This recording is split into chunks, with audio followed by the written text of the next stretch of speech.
క్రితం తెలంగాణ తెలుగుదేశం పార్టీ యువజన విభాగం ఉపాధ్యక్షులు వల్లభనేని వంశీ గారు 60 లక్షల రూపాయలతో పట్టుబట్టడం, నిన్నగాక మొన్న మన జగిత్యాల జిల్లా ధర్మపురి నియోజకవర్గంలో ధర్మపురి హెడ్ క్వార్టర్లో ఆంధ్ర పోలీసులు సంచరించడం, రాజకీయ సర్వేల పేరుతో డబ్బులు పంచుకుంటూ దొరకడం, వాళ్ళని మన తెలంగాణ పోలీసులు పట్టుకున్న 10 నిమిషాలకు ఆంధ్ర డీజీపీ ఆఫీస్ నుండి ఫోన్లు రావడం, ఇదంతా చూస్తుంటే కాంగ్రెస్ పార్టీతో కలిసి చంద్రబాబు నాయుడు తెలంగాణలో అధికారం కోసం నాటకాలు చేస్తున్నారు.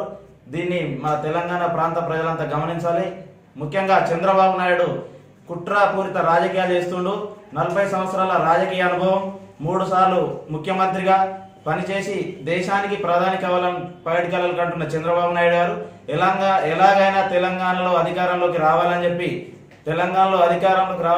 తనకు రాజకీయ పరంగా బద్ధశత్రువు అయినటువంటి కాంగ్రెస్ పార్టీతో చేతులు కలిపి ఇక్కడ అధికారంలోకి రావడానికి 500 కోట్ల రూపాయలను, 3 హెలికాప్టర్లను, ముష్టి 3 సీట్ల కోసం పొత్తులు పెట్టుకున్నాడంటే ఈ పొత్తుల వెనుక ఉన్నటువంటి కుట్రలను కుతంత్రాలను మా తెలంగాణ ప్రజలందరూ గమనించాలి.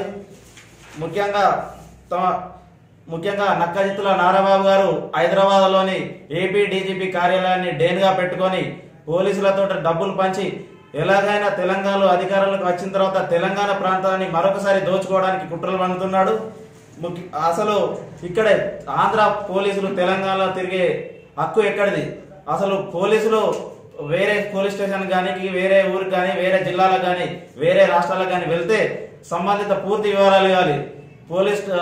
పోలీసులు ఒక పోలీస్ స్టేషన్కి వెళ్తే వారు రేడియో మెసేజ్ కానీ, డ్యూటీ పాస్పోర్ట్ కానీ ఇవ్వాలి. అలాంటి ఏ పాస్పోర్ట్లు ఇవ్వకుండా, వివరాలు తెలపకుండా ఆంధ్ర పోలీసులు తెలంగాణలో విచ్చలవిడిగా తిరుగుతూ డబ్బులు పంచడంలో అంతర్యం ఏమిటి?